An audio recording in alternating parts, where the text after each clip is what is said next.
Okay, so I'm just trying a new format where I get dressed first and then talk about a topic because I feel like I get really confused whenever I start talking. So today I'm wearing a bright pink sari. This was given to me by a student about 4 years ago when she was in grade 10. She wanted to give me a gift, and she gave me this. This is also a very like Trinidadian style, very West Indian style sari. Hot pink. It had glitter like all over it. It's an interesting color, and I didn't really know how to match it. And then one time, a different student told me that pink and green go together. Like I had a fuchsia sari, like it was like a silk fuchsia colored sari, and she gave me a pink choli or a green choli to put it on with. So I tried it, and it looked really cute together. So since then, with this pink sari, this hot pink sari, I've always matched it with this green choli. So I'm just I mean, there's not much to say. Like, you just have to kind of find the balance with pinks and greens. So I've got a pink nose ring in. I've got like a green necklace. I'll probably, if I have a pink bindi or green bindi, I'll put that on. Um, for my eyeshadow, we're gonna do this fuchsia colored eyeshadow from one of my e.l.f. palettes, and then I'll do this dark, kind of this dark green shadow, Indo, for my Urban Decay palette, in the crease here, and I'll just kind of keep it simple like that. My parents and my brother coming to India next week, and I'm super excited. But what this also means is that we're doing a lot of like cleaning and getting things organized for when they come. So my husband has been like crazy about getting the house painted and making it look nice. And but because of the rain, we couldn't finish painting the outside of the house. So then we were like, okay, we need to redo the kitchen anyways. So they were doing the kitchen while it was raining outside, and the colors, oh, sweet Jesus Christ. The colors, honey, were crazy. I mean, like our kitchen before was kind of like a dark, not dark, it was like a light mustard yellow, and now it's like this very vibrant, hurt your eyes type yellow. And I just was like, oh no. I didn't say anything because my husband was just so proud, and I don't like you should make your man feel bad. If he likes it, and you should have seen him, he was like beaming. What am I gonna say? It's already painted. So, it's done, and we've got like this kind of a little bit of a darker lime border, and it's just a trip. But it's looking good. It's looking good. There was that initial shock, but now I'm starting to kind of get accustomed to it. I'm starting to kind of like it. So there was that. That happened to me this week. That was an adventure. If you follow me on Instagram, you'll see my story about it where I was just like, no. And these last couple of days actually have been kind of tough also, because Facebook and all the lovely people that are on Facebook keep reminding me that October is Pregnancy and Infancy Lost Month. Pregnancy and Infancy Lost Awareness Month. So I'm getting all these little poems and reminders about, angel babies and babies in heaven and all kinds of stuff, and it's got me triggered a little bit, and reminding me of my own baby that I couldn't have, and I would have been like, what, 6 months pregnant right now, and I'm like 0 months pregnant instead, and just having a hard time. And it's not like I'm always crying and I'm always sad, like I'm kind of getting through my day, but just every now and then, like, it just comes up, and then, it just, I don't know how to explain it, and then you just start crying. I don't know. And it's not like I'm doing it intentionally, it just happens. Like yesterday I was just cycling to the store, and then I just like burst into tears. I don't know why. Don't ask me. I have no clue. It just happened. And then I had to like stand outside of the store and like compose myself for about 10 minutes, and then I was like, okay. And I was fine the rest of the day. I don't know. And then this morning I got a little bit triggered, because one of my friends had lost a baby about 5 years ago, and she just writes these beautiful things about her sweet baby, and yeah, so it's been a tough morning, and then being reminded all the time, and I always felt like I should say something, you know, especially in this month because it's this special infancy, whatever month, but I just don't want to. I don't want to. I don't want to think about it anymore. I really just want to move on. I'm just tired of thinking about it all the time. I'm aware. I lost a baby. Yes, I got it. I know, okay. Like, can I just I need to find myself and my humanity again, my womanliness, my self. I don't want to think about the fact that I'm a mom, but not to any living child. I had thought about singing a song, like I wanted to learn like this Angel Baby song from like a long time ago, because I was like listening to that song when I was having my miscarriage, and it just like, I don't know, it just hit me. It was like really beautiful. But every time there's a part where they say, I love you, I do, no one can love you as much as I do. And every time I hear that part, like I like break down in tears. So I'm like, I'm not singing this song. I'm not gonna like record it and put it up for people to see because I can't even get through the song. It just reminds me too much of like the pregnancy and all the expectations that I had. And so that's not happening. And that's my choice if I don't want to think about the miscarriage because I already think about it constantly, 24/7. And I don't want to actively think about it anymore, you know? I'm tired of it. And I just want to be myself and find myself. What's something that you like about yourself? Leave me a comment. You must like something about yourself. You gotta, no matter how much you don't like yourself, you have one feature of yourself that you're like, actually, this isn't that bad. Mine is my eyes. I've always liked my eyes. And I've always gotten a lot of comments on my eyes, too.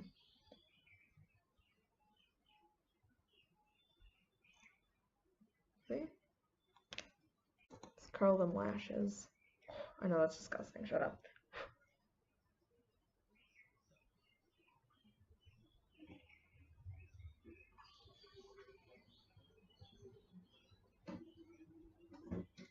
There's a man outside my... Who this? Okay, I'm back, and I just like finished getting dressed. I put on mascara and lipstick and the whole deal, and I went with a green bindi today. The guy at the gate, he's fixing the window because my husband broke a window. He's going crazy. Sometimes I wish like my life was like reality TV. Like I wish there was cameras so that you could like fully enjoy our interactions and like the crazy stuff that happens here. I put a hot pink clip-in hair extension. I thought it would look cute. I don't know. Anyways, so this is my final look, and welcome to Prema Uncensored, where I give you my uncensored opinion about life and stuff.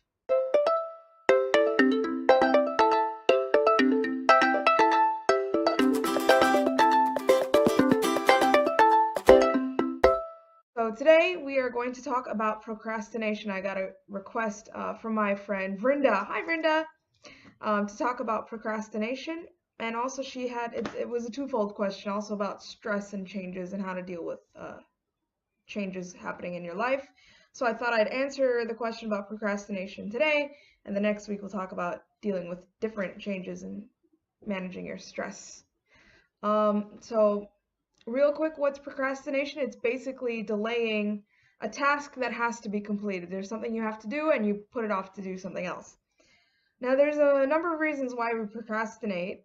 Basically, you can look at it like you have immediate rewards and then you have long-term rewards. So your long-term, like, let me give you an example with weight loss, because I'm still somehow working on losing weight. So you've got your long-term rewards like I want to lose, 100 pounds, I want to be skinny, blah, blah, blah, right? That's a long-term reward is being thin. But an immediate reward is like, eating Snickers or Oreos, right? Because you get that immediate satisfaction and you're rewarded by that. So, because those long-term rewards are so far away, we usually end up settling for those immediate rewards, those immediate satisfactions. I could do my homework, but I'd rather hang out with my friends. I could clean my room, but I'd rather listen to music or fall asleep. Yes, and you can see, like, by finishing your homework, you won't have to think about it till at the last minute. You'll have it done on time. It'll be ready for your teacher. You could clean your room. You'll have a nice, tidy, disease-free room. But, you've got the immediate reward of getting to see your friends or getting to sleep a lot or whatever it may be. So the reason why we procrastinate is basically that, is that we'd rather have that immediate reward instead of working hard on that long-term reward where you don't see immediate rewards right away. Another reason is it's something I'm kind of guilty of also is perfectionism. So I'm a little bit of a perfectionist, which is why it took me so long to even put out videos, is because every time I'd make a video and it would never be good enough. So that's generally how it is with a lot of the things I do, where I'm like, it's not exactly right. It has to be perfect. It has to be 100% a reflection of who I am. Some people have a fear of success or a fear of failure. Well, I'm going to do this and everyone's going to laugh at me, or I'm going to do this and it'll become too popular and something bad will happen or something like that. Sometimes you just underestimate the time. You think it's something that'll just take 5 minutes and it's actually 5 hours. You might just be lazy or have low energy. You might just lack focus, or some people, in some cases, I have no idea who has this, but they like that adrenaline rush of the last minute.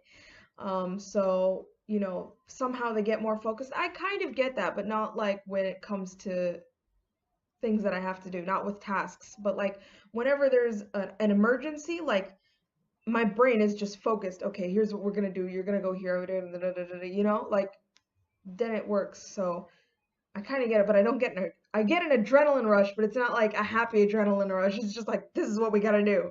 I get focused. So if you identify with some of these, I'll tell you what I do and some suggestions that I found about how to deal with procrastination, because it's you're not the only person that procrastinates. We all procrastinate. My life is one long procrastination, waiting till the last minute to do everything. One thing you could do is make a task list or a habit tracker. That's something that I do. I'm a bullet journal enthusiast, I guess you can say. I mean, I don't do all the pretty colorful stuff that you see if you Google the word bullet journal. But I am, I do make my task list and I do make a habit tracker. So just to give you, I'll show you an old one that I had. I'm not going to show you a new one. So basically, anything you want to do, you write it down and you make a tick for like when you did it, for whether or not you did it. See, so I have all these ticks for like when I did certain things, like made sure to chant my rounds, made sure to do my Gayatris every day. So you make a tick, you make an X, you do some kind of design or something. Whenever you accomplish an activity, right? You can also do a task list. I also have like a planner here that I'm trying to finish. And yeah, and you just write, journal. Like I'll write, I have to journal, I have to water the tulsi, I have to take my medicine. It's reminders also, make my bed, sweep the floor. I was reading, they say that successful people will write 6 important tasks that they have to do every day, and then list it in order from 1 to 6, and then they'll do that most important one first. I don't really function like that. If that's your thing, you can try it for sure and see if that works for you. My task list just has everything that I have to do. So it'll say sweep the floor, make the bed, meditate, do your Gayatri, chant your rounds, and then it'll say shoot a video, edit a video, get in touch with so-and-so about a song, or whatever, So it'll have really important things that I really need to work on, but it also has like not so important things, so that when I start doing those not important things, it gives me momentum to do the important things, you know?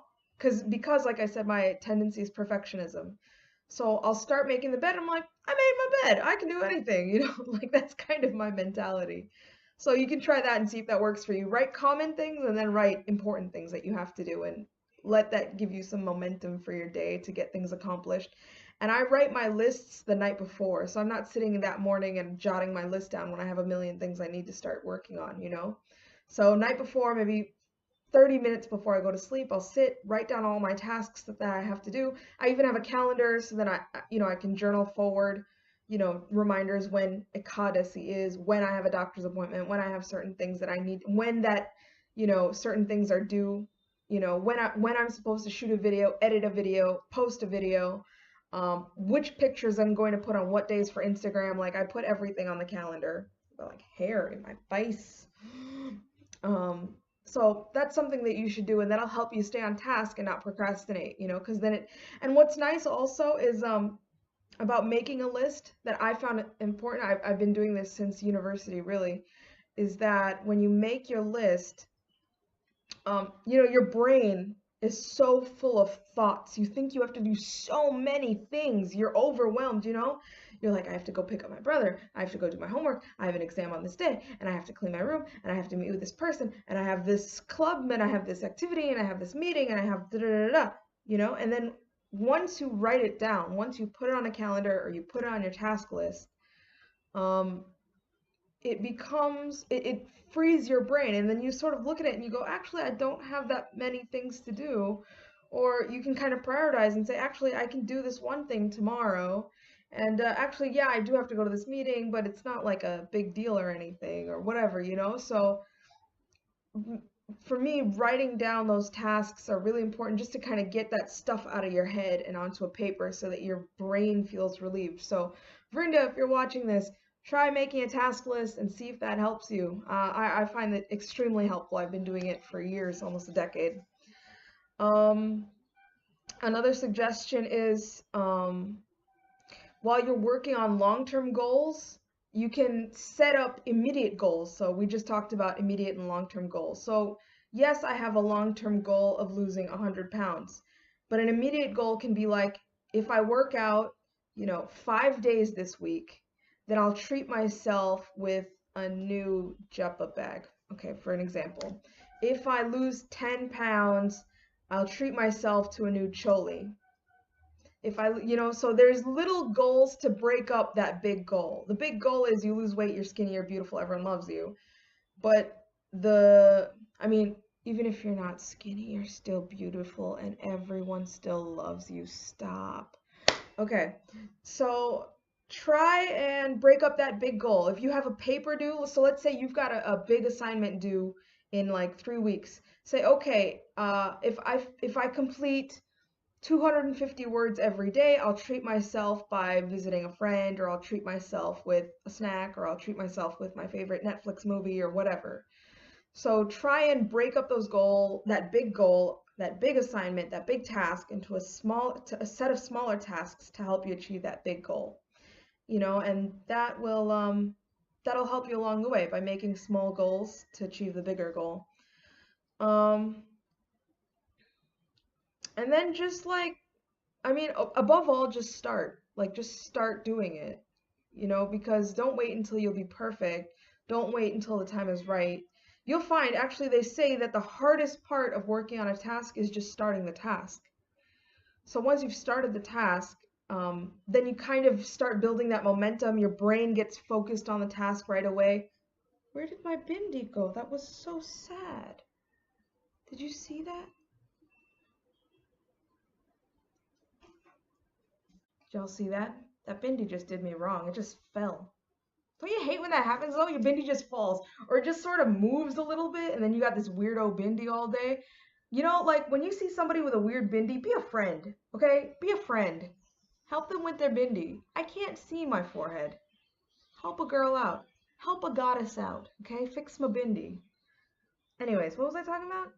Oh yeah, just start something. Like I knew my videos weren't going to be perfect. It's not perfectly edited. It's not, the most glamorous background or whatever, but I said I'm just gonna start and it's gonna be perfect later on. So just start something. And when you start, you'll improve on it. So just start on that paper.